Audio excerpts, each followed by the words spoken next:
कि एक सिंगल सांसद वाली पार्टी को 5 सीटें दी जाती हैं। ऐसे में ये पार्टी के लिए अपने में एक बहुत बड़ी उपलब्धि है। जो विश्वास मेरे प्रधानमंत्री जी ने मुझ पर रखा, मुझे खुशी है इस बात की कि हम लोग भी उस विश्वास पे खरा उतरे और मैंने भी, उन्होंने मुझे 5 सीटें दी, मैंने उन्हें 5 सीटें जीत कर वापस दी।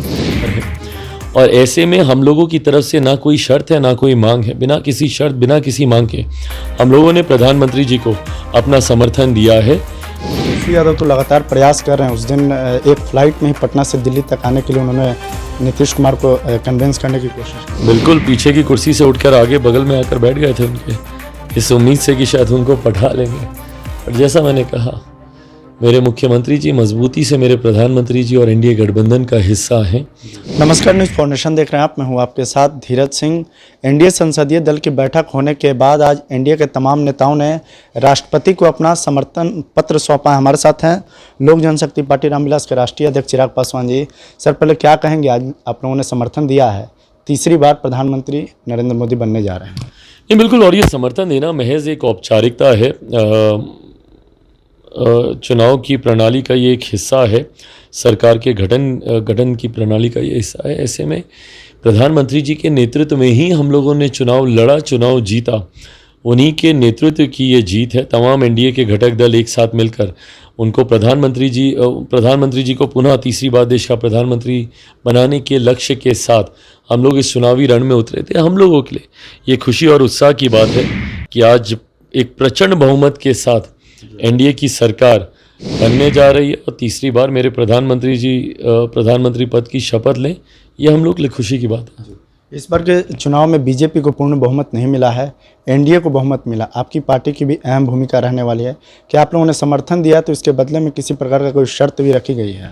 बिल्कुल भी नहीं, और लोक जनशक्ति पार्टी रामविलास की तरफ से तो कतई नहीं। बहुत नाशुक्रा होऊंगा मैं।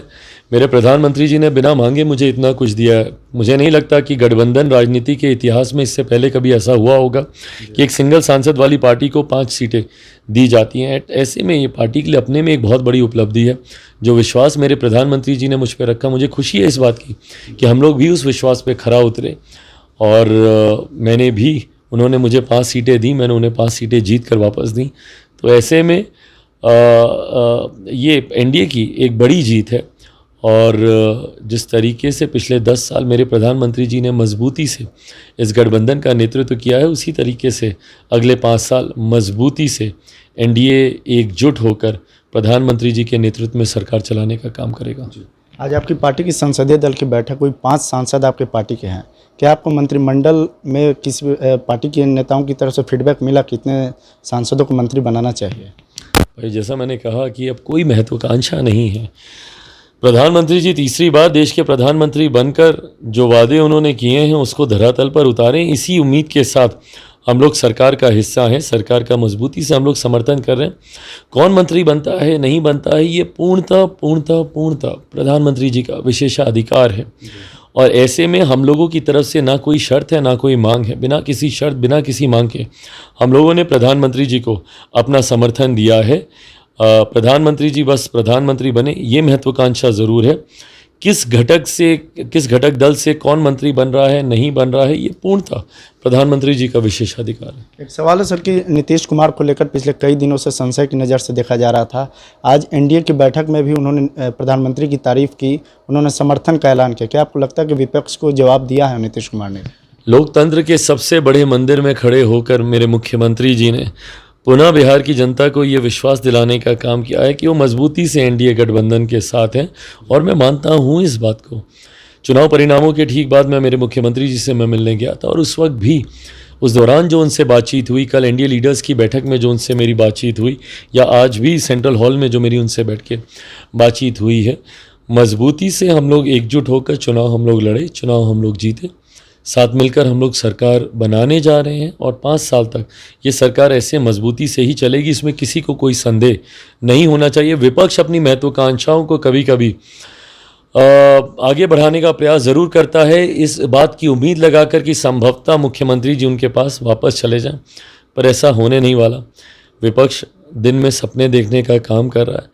ये सपने अगले 5 साल तक भी वो देखते रहें। 5 साल तक एनडीए मजबूती से सरकार चलाएगा। तेजस्वी यादव तो लगातार प्रयास कर रहे हैं। उस दिन एक फ़्लाइट में ही पटना से दिल्ली तक आने के लिए उन्होंने नीतीश कुमार को कन्विंस करने की कोशिश की? बिल्कुल, पीछे की कुर्सी से उठकर आगे बगल में आकर बैठ गए थे उनके, इस उम्मीद से कि शायद उनको पढ़ा लेंगे।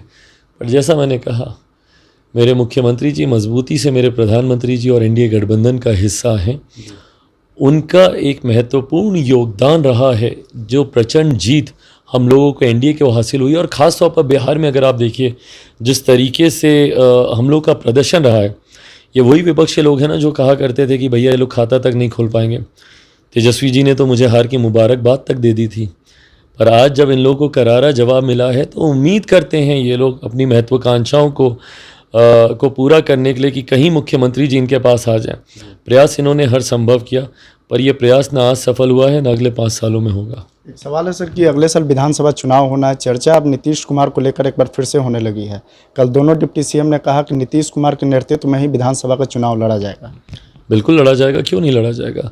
मेरे मुख्यमंत्री हैं वो, और जिस खूबसूरती से वो इस डबल इंजन सरकार का वो नेतृत्व कर रहे हैं, जहां केंद्र में भी एनडीए की सरकार है प्रधानमंत्री जी के नेतृत्व में, वहीं खूबसूरत और मजबूत नेतृत्व मेरे मुख्यमंत्री जी बिहार में इस एनडीए सरकार का कर रहे हैं।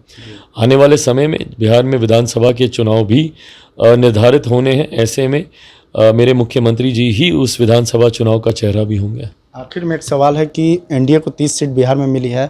आपके एक प्रमुख दल सहयोगी उपेंद्र कुशवाहा जो है इस बार चुनाव हार गए हैं। उनका कहना है कि पवन सिंह को फैक्टर बने नहीं, उनको बनाया गया था। देखिए, इन तमाम बातों पे मंथन तो करना होगा। कुछ ऐसी सीटें हैं जो हम लोग हारे नहीं हरवाए गए हैं। कुछ प्रत्याशियों को खड़ा ऐसा किया गया, निर्दलीय हो, अब जैसे आरा वाली सीट है या बक्सर वाली सीट है, कई ऐसी सीटें हैं जहां पर हराने की मंशा के साथ इस तरीके का षड्यंत्र रचा गया। बहरहाल मुझे लगता है एक बार ये चुनावी सरगर्मी थोड़ी सी शांत हो, शपथ ग्रहण वगैरह होता है, उसके बाद एनडीए के तमाम घटक दल हम लोग आपस में बैठेंगे। इस बात पर मंथन करना होगा कि जो सीटें हम लोग हारे हैं उसका कारण क्या है, ताकि 2029 में वो भी तमाम सीटें जीतकर 40 की 40 सीटें जीतकर जो लक्ष्य हम लोग 24 में पूरा नहीं कर पाए 400 का, उसको 29 में पूरा करेंगे। बहुत बहुत धन्यवाद। ये लोक जनशक्ति पार्टी रामविलास के राष्ट्रीय अध्यक्ष चिराग पासवान। दिल्ली से न्यूज़ फॉर नेशन के लिए मैं धीरज सिंह।